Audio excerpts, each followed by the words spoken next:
Welcome back everyone.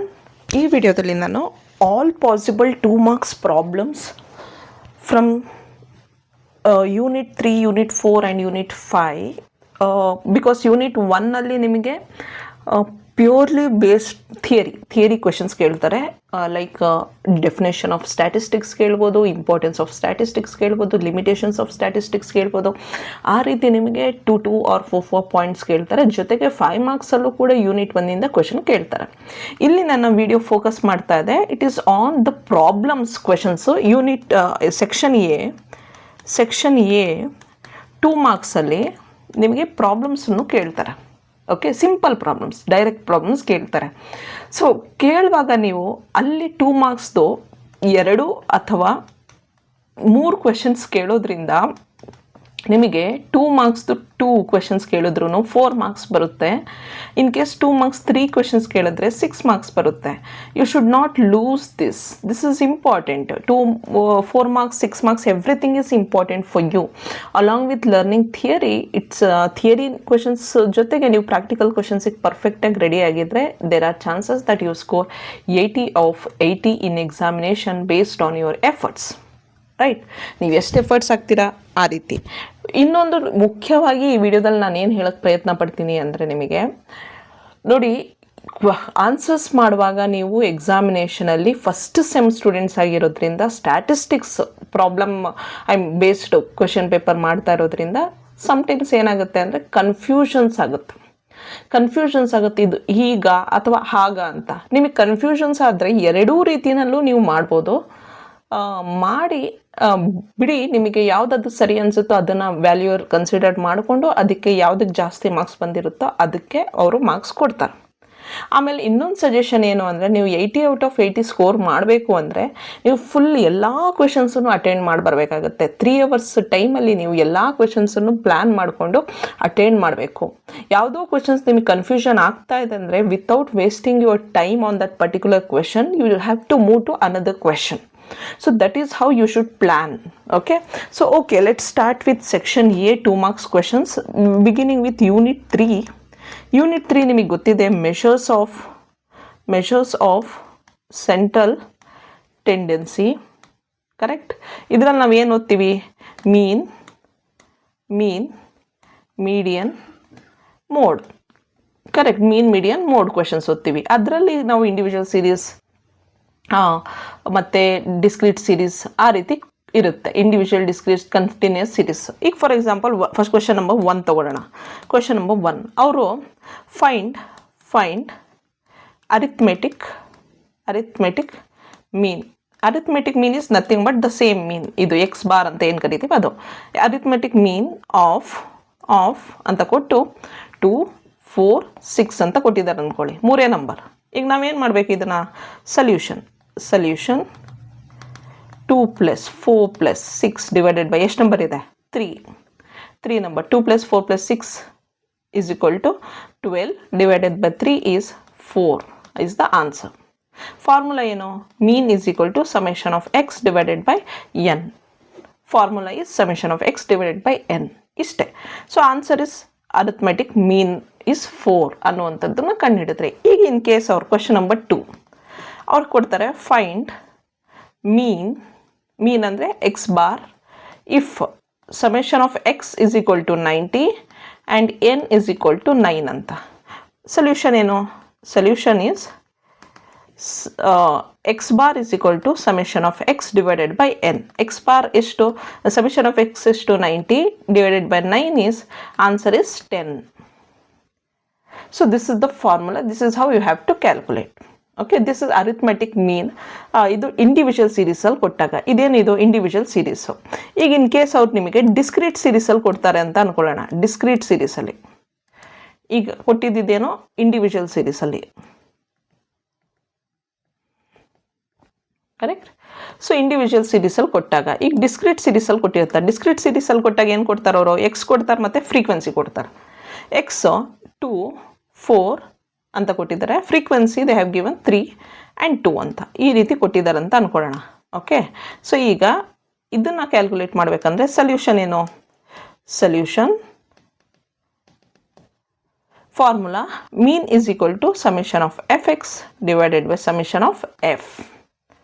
So summation of f x f ಈಗ ನಾವೇನು ಮಾಡಬೇಕು, ಸಮೇಷನ್ ಆಫ್ ಎಫ್ ಎಕ್ಸ್ ಹೆಂಗೆ ಬರುತ್ತೆ, x is 2 4, f is 3 2, f x is 3 into 2 6, 4 into 2 8, summation of fx is 8 plus 66, 8 14. So summation of fx is 14, summation of f is 3 plus 2 5, so 14 divided by 5, that is 2.8 is answer. So ಈ ರೀತಿ discrete series ಕೊಟ್ಟಾಗ ಈ ರೀತಿ ಮಾಡಬೇಕು. So ಈಗ ಅವರು individual series ಕೊಡ್ತಾರೋ discrete series ಕೊಡ್ತಾರೋ ಅಥವಾ ಏನಾದರೂ ಕೊಡ್ಬೋದು. ಓಕೆ, ಮೀನ್ ಕೊಟ್ಟಾಗ ಕ್ಯಾಲ್ಕುಲೇಟ್ ಮಾಡೋದಕ್ಕೆ. ಸೊ ಮೀಡಿಯನ್ ಕೊಟ್ಟಾಗ ನೀವೇನು ಮಾಡ್ತೀರಾ, ಮೀಡಿಯನ್ ಕೊಟ್ಟರೆ ಮೀಡಿಯನ್ ಕೊಟ್ಟಿದ್ದಾರೆ ಅಂತ ಅಂದ್ಕೊಳ್ಳೋಣ. Okay, individual series. So median ಕೊಟ್ಟಾಗ ಇಂಡಿವಿಜುವಲ್ ಸೀರೀಸು ಅವ್ರು ಏನು ಕೊಟ್ಟಿರ್ತಾರೆ ನೋಡಿ, 2 ಈಗ ನಂಬರ್ ಕೊಟ್ಟಿದ್ದಾರೆ ಅಂತ ಅಂದ್ಕೊಳ್ಳಿ. Just data calculate median for 5 7 9 11 13. ಈಗ ಇದನ್ನು ನಾವೇನು ಮಾಡಬೇಕು, ಅರೇಂಜ್ ಮಾಡ್ಕೊಳ್ಬೇಕು. ಅಸೆಂಡಿಂಗ್ ಆರ್ಡರಲ್ಲಿ ಅರೇಂಜ್ ಮಾಡಬೇಕು. ಸೊಲ್ಯೂಷನ್ ಫಸ್ಟ್ ಅಸೆಂಡಿಂಗ್ ಆರ್ಡರಲ್ಲಿ ಅರೇಂಜ್ ಮಾಡ್ಕೊಳ್ಬೇಕು. ಸ್ಮಾಲೆಸ್ಟ್ ಯಾವುದು 5, ಅದಾದಮೇಲೆ 7 9 11 13. ಈಗ ಮಿಡ್ ವ್ಯಾಲ್ಯೂ, ಮೀಡಿಯನ್ ಅಂದರೆ ಏನು, median is equal to mid value. ಇದರಲ್ಲಿ ಮಿಡ್ ವ್ಯಾಲ್ಯೂ ಯಾವುದು, 9 is the mid value. Correct. ಇದು ಆಡ್ ನಂಬರಿಗೆ ಈಸಿಯಾಗಿ ಮಿಡ್ ವ್ಯಾಲ್ಯೂ 9 ಗೊತ್ತಾಗುತ್ತೆ. ಇಫ್ ಇನ್ ಕೇಸ್ ಅವರು ಈವನ್ ನಂಬರ್ ಕೊಟ್ಟಿದ್ರೆ, ಈವನ್ ನಂಬರ್ ಕ್ವಶನ್ ಕೊಟ್ಟಿದ್ರೆ, ಈವನ್ ನಂಬರ್ ಓಕೆ ಲೈಕ್ 10 20 30 40 4 ಇದರಲ್ಲಿ ಮಿಡ್ ವ್ಯಾಲ್ಯೂ ಅಂತ ಗೊತ್ತಿಲ್ಲ. ಕರೆಕ್ಟ್. ಸೊ ಅವಾಗ ನಾವೇನು ಮಾಡಬೇಕು, ಅವಾಗ ಮಧ್ಯದಲ್ಲಿರುವಂಥ 2 ನಂಬರ್ಸ್ ಏನಿದೆ 20 + 30 ಅದನ್ನು ತೊಗೊಂಡು ಡಿವೈಡೆಡ್ ಬೈ 2 ಮಾಡಿದ್ರೆ 50 ಡಿವೈಡೆಡ್ ಬೈ 2 ಈಸ್ 25. ಅಂದರೆ ಮಿಡ್ ವ್ಯಾಲ್ಯೂ ಇಲ್ಲೆಲ್ಲೋ ಬರುತ್ತೆ 25, ಅದು ಮೀಡಿಯನ್. ಸೊ ಇದು ಮೀಡಿಯನ್ ಬಗ್ಗೆ ಆಯಿತು. ಈಗ ಮೋಡ್ ಕೇಳ್ತಾರಂತ ಅಂದ್ಕೊಳ್ಳೋಣ. ಏನು ಕೇಳ್ತಾರೆ, ಮೋಡ್ ಅಂದರೆ ಏನು, ಮೋಡ್ ಅಂದರೆ ಹೈಲಿ ರಿಪೀಟೆಡ್ ಫ್ರೀಕ್ವೆನ್ಸಿ, ಅಂದರೆ ಹೈಲಿ ರಿಪೀಟೆಡ್ ನಂಬರ್ ಅಂತ. ಹೈಲಿ ರಿಪೀಟೆಡ್ ನಂಬರ್ ಅಂತ ಅರ್ಥ. ಸೊ ಈಗ ನಂಬರ್ ಅಂದರೆ ಎಕ್ಸ್, ಯಾವುದು ಎಕ್ಸು ತುಂಬ ಹೈಯೆಸ್ಟ್ ಫ್ರೀಕ್ವೆನ್ಸಿ ಅಂತಲೂ ಹೇಳ್ಬೋದು. ಅದರಲ್ಲಿ highest frequency X of highest frequency is mode. X of highest frequency is mode. So ಈಗ ಅವ್ರು ನಮಗೆ ಒಂದು ಕ್ವೆಶನ್ ಕೊಡ್ತಾರೆ. ಇದು ಕ್ವೆಶನ್. ಓಕೆ, ಈಗ ಈ ಕ್ವೆಶನಲ್ಲಿ 2 ಕೊಟ್ಟಿದ್ದಾರೆ, 4 ಕೊಟ್ಟಿದ್ದಾರೆ, 6 ಕೊಟ್ಟಿದ್ದಾರೆ, 8 ಕೊಟ್ಟಿದ್ದಾರೆ. ಓಕೆ, ಇದು ಎಷ್ಟು ನಾವು ಅಬ್ಸರ್ವ್ ಮಾಡಿದ್ರೆ 2 ಎಷ್ಟು ಸಲ ರಿಪೀಟ್ ಆಗಿದೆ. ಎಕ್ಸ್ ಇದು 2 4 6 8 ಇದೆಯಾ. ಫ್ರೀಕ್ವೆನ್ಸಿ ಏನು, 2 ಒಂದ್ಸಲಿ ರಿಪೀಟ್ ಆಗಿದೆ, 4 2 times, 6 1 time, 8 1 time. So highest time repeat ಆಗಿರುವಂಥ ನಂಬರ್ ಯಾವುದು, 2. ಕರೆಕ್ಟ್. ಇದು ಹೈಯೆಸ್ಟ್ ರಿಪೀಟೆಡ್. ಇದರ ಎಕ್ಸ್ ಯಾವುದು, ಇದರ ಎಕ್ಸ್ ಮೀನಲ್ಲ, ಎಕ್ಸ್ ಅದರ ಎಕ್ಸ್ 4. ಸೊ ಇಲ್ಲಿ ಮೋಡ್ ಈಸ್ ಈಕ್ವಲ್ ಟು 4 ಅಂತ ಬರಿಬೇಕು. ಈ ರೀತಿ ನಿಮಗೆ ಕೇಳ್ತಾರೆ.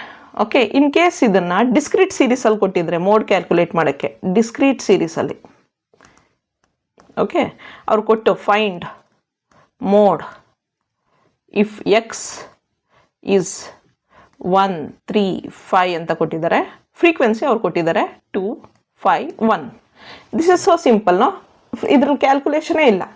Highest repeated number is 3, 5 times repeat ಆಗಿದೆ. 3 repeated 5 times, hence mode is equal to 3 ಅಷ್ಟೇ.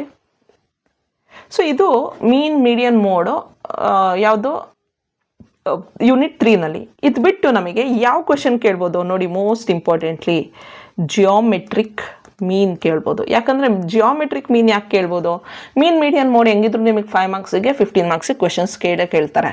ಅದೆಲ್ಲದಕ್ಕಿಂತ ಹೆಚ್ಚಾಗಿ 2 ಮಾರ್ಕ್ಸಿಗೆ ಕೇಳಬೇಕಾಗಿರುವಂಥ ಕ್ವೆಶನ್ನು ಜಿಯೋಮೆಟ್ರಿಕ್ ಮೀನ್. ಸೊ ಈಗ ಫೈಂಡ್ ಜಿ ಎಮ್ ಅಂದರೆ ಜಿಯೋಮೆಟ್ರಿಕ್ ಮೀನ್ ಆಫ್ 4 and 16 ಅಂತ ಕೇಳಿದರು. Question number 1. ಈಗ ಅದಕ್ಕೆ solution G M is equal to square root of A B ಅಂತ. ಓಕೆ, ಎ ಬಿ ಅಂತ ಬರೆಯೋದಕ್ಕಿಂತ ಎ ಇಂಟು ಬಿ ಅಂತ ಅಂದ್ಕೊಳ್ಳೋಣ. ಈಗ square root A is 4 into 16, B is 16. 4 into 16 ಎಷ್ಟು? 4 ಇಂಟು 16 64. ಈಗ square root of 64 is 8. So geometric mean is 8. So this is one important question. ಇಲ್ಲಿ geometric mean ಬಗ್ಗೆ ಕೇಳ್ಬೋದು. ಅದಕ್ಕಿಂತ ಇಂಪಾರ್ಟೆಂಟ್ ಇದೆ, that is empirical relationship between mean, median and mode. So ಇಲ್ಲಿ empirical relationship between mean, median and mode. ಈ ಕ್ವೆಶನನ್ನು ಎಕ್ಸಾಮಲ್ಲಿ ನೀವು ಎಕ್ಸ್ಪೆಕ್ಟ್ ಮಾಡ್ಬೋದು. ಈಗ ಒಂದು ಕ್ವೆಶನ್ ತಗೊಳ್ಳೋಣ. ಕ್ವೆಶನ್ ಇದರಲ್ಲಿ ಎಂಪಿರಿಕಲ್ ರಿಲೇಷನ್ಶಿಪ್ಪಲ್ಲಿ question number 1, find mode if mean is equal to 20, median is equal to 18 ಅಂತ ಕ್ವೆಶನ್ ಕೊಟ್ಟಿದ್ದಾರೆ. ಈಗ ನಾವು ಸಲ್ಯೂಷನ್ ಏನು ಫಾರ್ಮುಲಾ ಫಸ್ಟ್ ಬರಿಬೇಕು. ಫಾರ್ಮುಲಾ ಬರೆದ್ರೆ ನಿಮಗೆ 1 ಮಾರ್ಕ್ ಬಂದುಬಿಡುತ್ತೆ. 3 ಮೀಡಿಯನ್ ಮೈನಸ್ 2 ಮೀನ್ ಅಂತ ಫಾರ್ಮುಲಾ. 2 ಮೀನ್. ಓಕೆ, ಈಗ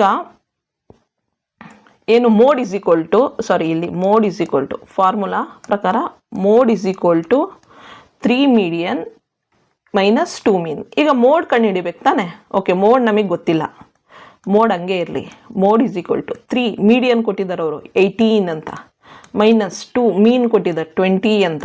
ಸೊ ಈಗ 3 into 18 that is 54, 2 into 20 40. Okay, so 54 minus 40 is 14.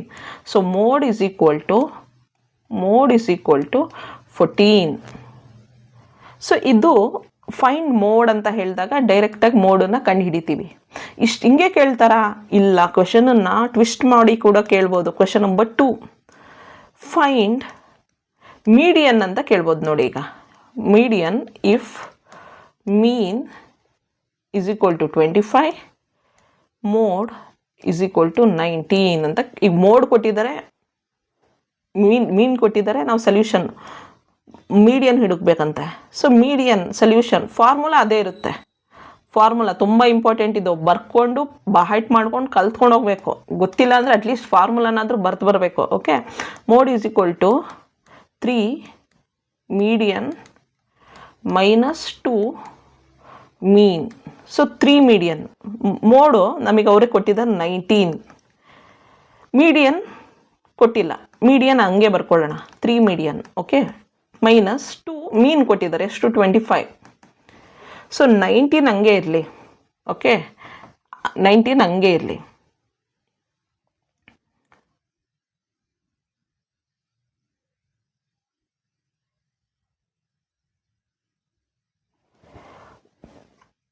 Three median, ಮೀಡಿಯನ್ಗೆ ME ಅಂತ ಬರ್ಕೊಳ್ತೀನಿ. 2 ಇಂಟು 25 50. ಕರೆಕ್ಟ್. ಸೊ ಈಗ ನಾವೇನು ಮಾಡಬೇಕು ಅಂದರೆ 3 ಮೀಡಿಯನ್ನನ್ನು ಹಂಗೆ ಇಟ್ಟು 50 ಇರೋ ಕಡೆ ಈ ಕಡೆ ತಂದು 50 ಮೈನಸ್ 19 ಮಾಡಬೇಕು. ಮೈನಸ್ ಯಾಕೆ? ಇದು ಈ ಕಡೆ ಬರುವಾಗ ಪ್ಲಸ್ ಇರೋದು ಮೈನಸ್ ಆಗುತ್ತೆ. 50 ಮೈನಸ್ 19, ಈ 3 ಏನಾಗುತ್ತೆ? ಕೆಳಗೆ ಬರುತ್ತೆ. ಈ 3 ಕೆಳಗೆ ಬಂದರೆ ಇಲ್ಲಿ ಮೀಡಿಯನ್. ಸೊ ಈಗ median is equal to 50 minus 19 divided by 3.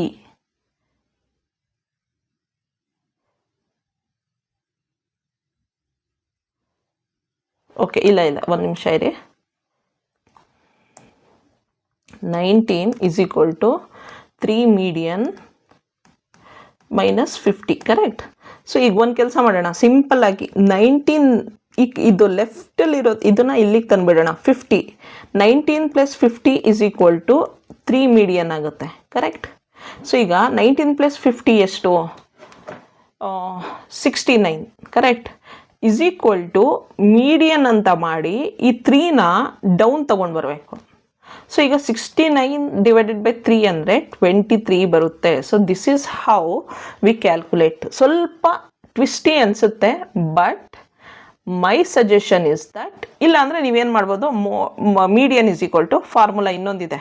Median = mode plus 2 mean / 3.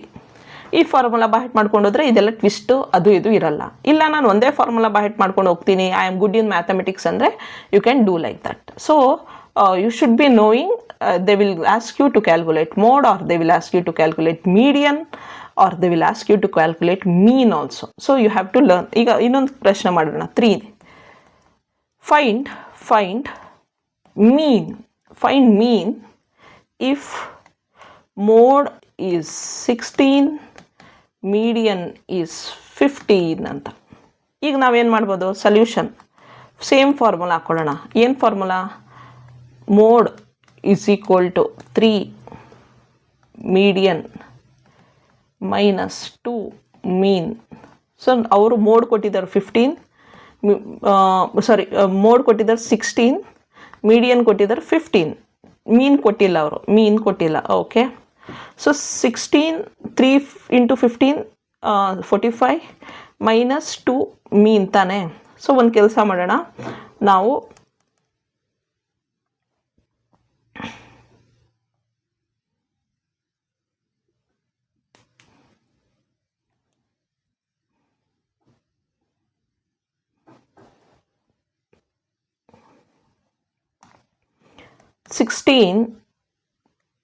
ಇದನ್ನು ಈ ಕಡೆ ತೊಗೊಂಡ್ರೆ 45 = -2 ಮೀನ್ ಅಂತಲೇ ಇರೋಣ. ಓಕೆ. ಈಗ 16 - 45 ಈಸ್ ಎಷ್ಟು ಬರುತ್ತೆ ನಮಗೆ?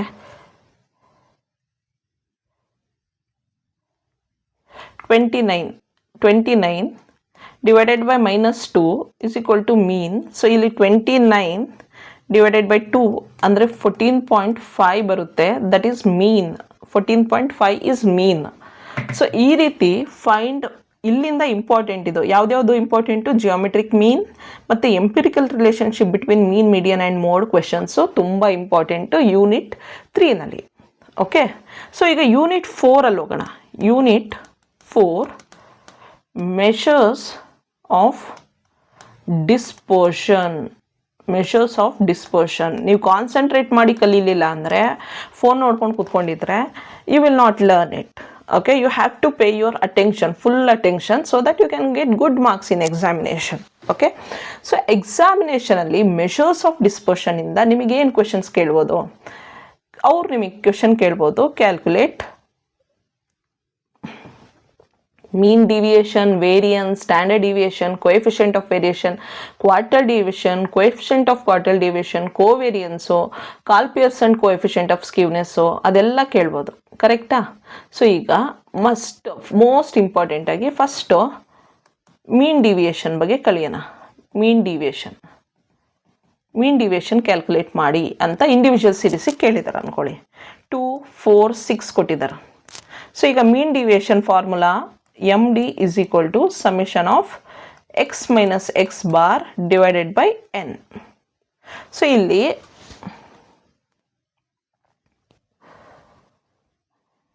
ಇದೆಲ್ಲ ಏನು ಅಂದರೆ X. Okay. So first X is 2, 4, 6. ಮೀನ್ ಏನು? ಮೀನ್ = summation of x by n. Right. mean is equal to summation. Total ಎಷ್ಟು? 2 + 4 12. 12 divided by 3 is 4. 4 is mean. ಈಗ x minus x bar ಅಂದರೆ 2 minus 4 is 2. 4 minus 4 is 0, 2. So ಇಲ್ಲಿ ನಮಗೇನು ಬರುತ್ತೆ? x minus x bar ಅಂದರೆ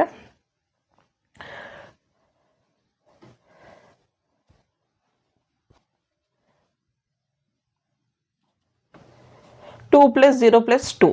so ಇಲ್ಲಿ minus ಏನು ತಗೊಳ್ಳಲ್ಲ, 4 ಬರುತ್ತೆ. ಸೊ ಈಗ ನಮಗೆ summation of X minus X bar is 4, N is 3. So 1.33 is mean deviation. ನಾವಿಲ್ಲಿ ಪ್ಲಸ್ಸು ಮೈನಸ್ ಏನು ಕನ್ಸಿಡರ್ ಮಾಡಲ್ಲ. ನೆಕ್ಸ್ಟು ನಮಗೆ ವೇರಿಯನ್ಸ್ ಕ್ಯಾಲ್ಕುಲೇಟ್ ಮಾಡೋದಕ್ಕೆ ಕೇಳ್ಬೋದು. ವೇರಿಯನ್ಸ್ ಈಗ ನೀವೆಲ್ಲ ಕಲ್ತಿ ಲಾಸ್ಟಲ್ಲಿ ಪ್ರಾಕ್ಟೀಸ್ ಮಾಡಬೇಕು. ಫುಲ್ ಎಲ್ಲ ಕಲ್ತಾದ್ಮೇಲೆ 2 ಮಾರ್ಕ್ಸ್ ಕ್ವೆಶನ್ಸನ್ನು ಪ್ರಾಕ್ಟೀಸ್ ಮಾಡಬೇಕು. ವೇರಿಯನ್ಸ್ ಕೇಳ್ತಾರೆ ಅಂತ ಅಂದ್ಕೊಳ್ಳೋಣ. Question, if deviations are 2, -2, 0, find variance ಅಂತ ಹೇಳಿದ್ದಾರೆ. ಸೊಲ್ಯೂಷನ್, ಇದಕ್ಕೆ ಸೊಲ್ಯೂಷನ್ ಅಂದರೆ ಆನ್ಸರ್ ಅಂತ. ವೇರಿಯನ್ಸ್ ಇಸ್ ಅಂದರೆ ಸ್ಟ್ಯಾಂಡರ್ಡ್ ಡಿವಿಯೇಷನ್ ಸ್ಕ್ವೇರ್, ಅದನ್ನು ವೇರಿಯನ್ಸ್ ಅಂತೀವಿ, ಸಿಗ್ಮಾ ಅಂತ. Summation of d square divided by n. Summation of d square ಅಂದರೆ ಏನು? ಸಮೇಷನ್ ಆಫ್ ಡಿ ಸ್ಕ್ವೇರ್ ಅಂದರೆ ಫಸ್ಟು ಡಿ ಯಾವುದು? ಡಿ ಇಸ್ 2 - 2 ಅದು. ಬಟ್ ಈಗ ಇದು ಕೊಟ್ಟಿರೋದು ಡಿವಿಯೇಷನ್ನು. ಡಿ ಸ್ಕ್ವೇರ್ ಅಂದರೆ 2 2s are 4, 2 2s are 4, 0 0s are 0. ಅದ್ರ total 8 is d square. N ಎಷ್ಟು ಐಟಮ್ ಇದೆ? 3 ಐಟಮ್ಸ್ ಇದೆ. So 8 divided by 3 is equal to 2.67 is the answer. ಇದು ವೇರಿಯನ್ಸ್ ಕ್ಯಾಲ್ಕುಲೇಟ್ ಮಾಡೋಕ್ಕೆ. ನೆಕ್ಸ್ಟು ಸ್ಟ್ಯಾಂಡರ್ಡ್ ಡಿವಿಯೇಷನ್ ಕ್ಯಾಲ್ಕುಲೇಟ್ ಮಾಡೋಕ್ಕೆ ಹೇಳ್ತಾರೆ ಅಂದ್ಕೊಳ್ಳೋಣ. Standard deviation s d. So ಈಗ ಸ್ಟ್ಯಾಂಡರ್ಡ್ ಡಿವಿಯೇಷನ್ ಕ್ಯಾಲ್ಕುಲೇಟ್ ಮಾಡೋದಕ್ಕೆ ಕೇಳಿ, if variance is equal to 25, find ST, standard deviation. So formula ಏನು? solution is equal to standard deviation is equal to square root of variance. So square root ಎಷ್ಟು? 25. So ಅದ್ರದ್ದು answer ಎಷ್ಟು? 5. Standard deviation is equal to 5 is the answer. ಅಷ್ಟೇ simple. Coefficient of variance ಕೇಳ್ತಾರೆ ಅಂದ್ಕೊಳ್ಳೋಣ. Most important ಇದು, most important coefficient of variance. Find coefficient of variation ಅಂತ ಕೇಳಿ C V ಅಂತಲೂ ಕೇಳ್ಬೋದು ಅವರು. If mean is equal to 50, standard deviation is equal to 5. So ಇಲ್ಲಿ ಮೀನ್ ಕೊಟ್ಟಿದ್ದಾರೆ, ಸ್ಟ್ಯಾಂಡರ್ಡ್ ಡಿವಿಯೇಷನ್ ಕೊಟ್ಟಿದ್ದಾರೆ. Answer C V is equal to standard deviation divided by mean into 100 ಅಷ್ಟೇ. Standard deviation ಎಷ್ಟು ಕೊಟ್ಟಿದ್ದಾರೆ? 5. Mean is 50 into 100. 5 divided by 50 is 10. Divided by 100 is 10. ಇದು 5 divided by 50 is 0.1 something ಬರುತ್ತೆ. Into 100 ಮಾಡಿದಾಗ 10% ಬರುತ್ತೆ. So ಇಲ್ಲಿ answer is 10%. So this is most important. Empirical relationship unit 3 ಇಂದ ಅದು most important. Coefficient of variation ಇಲ್ಲಿಂದ ಮೋಸ್ಟ್ ಇಂಪಾರ್ಟೆಂಟ್. ಅದಾದಮೇಲೆ quarter deviation, ಅದು ಒಂದು ಇಂಪಾರ್ಟೆಂಟ್. ಇನ್ನೊಂದು ಮೋಸ್ಟ್ ಇಂಪಾರ್ಟೆಂಟ್ ಯಾವುದು? Quarter deviation. ಕ್ವಾರ್ಟರ್ ಡಿವಿಯೇಷನ್ದೇ ಒಂದು ವಿಡಿಯೋಸ್ ಮಾಡಿದ್ದೀನಿ, ಅದರಲ್ಲಿ ಹೋಗಿ ಕಲಿಬೋದು. ಈ ಕ್ವೆಶನ್ ಕೊಡ್ತಾರೆ ಅವರೇ. ಕ್ವೆಶನ್ ಏನು ಅಂದರೆ if Q1 is 10 and Q3 is 30, find QD ಅಂತ ಕೇಳ್ಬೋದು. ಜೊತೆಗೆ also coefficient of quarter deviation ಕೇಳ್ಬೋದು. ನಮಗೆ ಫಾರ್ಮುಲಾಸ್ ಗೊತ್ತಿರಬೇಕು. ಸೊಲ್ಯೂಷನ್ ಕೊಡೋಕ್ಕೆ. Okay, quarter deviation is equal to Q3 minus Q1 divided by 2. Coefficient of quarter deviation is equal to Q3 minus Q1 divided by Q3 plus Q1. ಇದು 2. ಇದು 1, ಇದು 2ನೇದು. So ಈಗ quarter ಡಿವಿಯೇಷನಿಗೆ Q3 ಎಷ್ಟು ಕೊಟ್ಟಿದ್ದಾರೆ? 30. Q1 ಎಷ್ಟು ಕೊಟ್ಟಿದ್ದಾರೆ? 10 divided by 2. 30 minus 10 is 15 divided by 2 is 7.5 is quartile deviation. ಇಲ್ಲೂ ಅಷ್ಟೇ coefficient of quartile deviation. Q3 is 30 minus Q1 is 10. 30 plus 10 that is 15 divided by 40. 15 divided by 40 ಅಂದರೆ how much you got? 0.375. Coefficient of quartile deviation ಯಾವತ್ತು 0 ಪಾಯಿಂಟಲ್ಲೇ ಬರಬೇಕು. So ಇದು quartile ಡಿವಿಯೇಷನ್ದು important. Okay, coefficient of quartile deviation ನೀವು ಮಾಡಿದ್ರಿ. ಅದು ಬಿಟ್ಟು ನಿಮಗೆ ಕಾರ್ಲ್ ಪಿಯರ್ಸನ್ ಕ್ಯೂನೆಸ್ಸು, ಅದು 15 marks question. Karl Pearson coefficient of skewness, ಇದು ಕಂಪಲ್ಸರಿ 15 ಮಾರ್ಕ್ಸ್ ಕ್ವೆಶನ್. ಬಟ್ 2 ಮಾರ್ಕ್ಸ್ಗೂ ಕೇಳ್ಬೋದಲ್ಲ, ನಾವು ರೆಡಿ ಇರಬೇಕು. ಓಕೆ, ಈಗ ಅವ್ರು ಹೇಳ್ತಾರೆ ಫೈಂಡ್ ಎಸ್ ಕೆ ಅಂದರೆ ಸ್ಕ್ಯೂನೆಸ್ ಇಫ್ ಮೀನ್ನ ಎಕ್ಸ್ ಬಾರ್ ಅಂತಲೂ ಕೊಟ್ಟಿರ್ಬೋದು. Mean is 30, mode is 25, s ಅಂದರೆ standard deviation is 5, s d is 5 ಅಂತ. ಇದಕ್ಕೆ ಸೊಲ್ಯೂಷನ್ ಫಾರ್ಮುಲಾ ಏನು? ಎಸ್ ಕೆ ಅಂದರೆ skewness is equal to mean minus mode divided by standard deviation. So mean ಎಷ್ಟು? 30, mode ಎಷ್ಟು? 25, standard deviation ಎಷ್ಟು? 5. S K, okay, S K is equal to 30 minus 25 is 5 divided by 5 is S K is equal to 1. So here skewness is equal to 1, right? So ನಮಗೆ ಅದು ಬಿಟ್ಟು ಇನ್ನೇನು question ಕೇಳ್ಬೋದು ನೋಡಿ. ಇನ್ನೊಂದು ಕ್ವೆಶನ್ ಕೇಳ್ಬೋದು ಅವರು, ಏನಂತ ಅಂದರೆ ಇಫ್ ಇದು ಕ್ವೆಶನ್ ಇದು if mean is equal to median is equal to mode, mean is equal to median is equal to mode, find SK ಅಂತ ಕೇಳ್ಬೋದು. ಆವಾಗ ಇದಕ್ಕೇನು ಹುಡುಕುವಂಥದ್ದೇನಿಲ್ಲ ನಂಬರ್ಸು. ನಾವು ಏನಂತ ಬರಿಬೇಕಂದ್ರೆ ಆನ್ಸರ್ ಬರಿಬೇಕು. ಏನಂತ ಬರಿಬೇಕಂದ್ರೆ if mean is equal to median is equal to mode, SK is equal to 0, symmetrical distribution ಅಂತ ಅರ್ಥ. ಅದು ಸಿಮಿಟ್ರಿಕಲ್ ಡಿಸ್ಟ್ರಿಬ್ಯೂಷನ್, ಇದನ್ನೇ ಬರಿಬೇಕು ನೀವು. ಓಕೆ, ಸೊ ಇಷ್ಟು ಯಾವ ಯೂನಿಟ್ದು ಮೆಷರ್ಸ್ ಆಫ್ ಡಿಸ್ಪರ್ಷನ್, ಯೂನಿಟ್ 4ದು ಕರೆಕ್ಟ್. ಅದು ಬಿಟ್ಟು ಯೂನಿಟ್ 5 ಏನಾದರೂ ಕ್ವೆಶನ್ಸ್ ಕೇಳ್ಬೋದಾ? ಮೈಟ್ ಬಿ ಕೇಳ್ಬೋದು. ಈಗ ಯೂನಿಟ್ 5 ತಗೊಳ್ಳೋಣ. Unit 5 index numbers, correct. Index numbers related questions ಕೇಳ್ಬೋದು 2 ಮಾರ್ಕ್ಸಿಗೆ. ಯಾರಿಗೆ ಗೊತ್ತು? ಸೊ ಇಷ್ಟೆಲ್ಲ ಕಲಿಬೇಕಾ ಕಲೀಲೇಬೇಕು. ಸಿಂಪಲ್ ಆಗಿರುವಂಥ ಕ್ವೆಶನ್ಸು, ಡೈರೆಕ್ಟ್ ಕ್ವೆಶನ್ಸು. ನಿಮಗೆಲ್ಲ ಓದಿದ ಮೇಲೆ ಇದನ್ನು ಪ್ರಾಕ್ಟೀಸ್ ಮಾಡುವಾಗ ಯಾವುದು ಕಷ್ಟ ಅಲ್ಲ, ನಿಮಗೆ ಗೊತ್ತಿರಬೇಕು ಎಕ್ಸಾಮಲ್ಲಿ ಬರೆಯೋಕ್ಕೆ. ಈಗ ಇದರಲ್ಲಿ ಕ್ವೆಶನ್ ನಂಬರ್ 1 ತಗೊಳ್ಳೋಣ. ಅವ್ರು ಕೊಡ್ತಾರೆ summation of P0 is equal to 200, summation of P1 is equal to 260. Find price index number ಅಂತ ಕೊಡ್ತಾರೆ ಅಂದ್ಕೊಳ್ಳೋಣ. ಈಗ ಸೊಲ್ಯೂಷನ್ ಆನ್ಸರ್ ಏನು? P01 is equal to summation of P1 divided by summation of P0 into 100. ಇಷ್ಟೇ formula. ನೀವು already index numbers ಕಲ್ತಿರ್ತೀರಾ, consumer price index ಕಲ್ತಿರ್ತೀರಾ, Fisher's ideal index ಕಲ್ತಿರ್ತೀರಾ.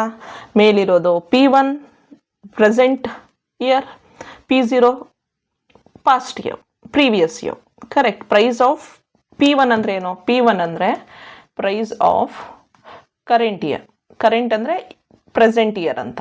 PO ಅಂದರೆ ಏನು? P0 ಅಂದರೆ price of previous year. So ಅವರು P1 260 ಅಂತ ಕೊಟ್ಟವ್ರೆ, P0 200 ಅಂತ ಕೊಟ್ಟಿದ್ದಾರೆ. ಡಿವೈಡೆಡ್ ಬೈ ಮಾಡಿದ್ರೆ 130% ಬರುತ್ತೆ. That is simple aggregate index ಅದು, ರೈಟ್. ಸೊ ಬೇಸ್ ಇಯರ್ ಅದು ಬಿಟ್ಟು ಕನ್ಸ್ಯೂಮರ್ ಪ್ರೈಸ್ ಇಂಡೆಕ್ಸ್ ಬಗ್ಗೆ ಏನಾದರೂ ಕ್ವಶನ್ ಕೇಳಿದ್ರೆ ಕ್ವೆಶನ್ ನಂಬರ್ 2 ಇಲ್ಲಿ consumer price index simple question ಕೇಳ್ಬೋದು. ಏನಂತ ನೋಡಿ, ಬೇಸ್ ಇಯರ್ ಎಕ್ಸ್ಪೆಂಡಿಚರ್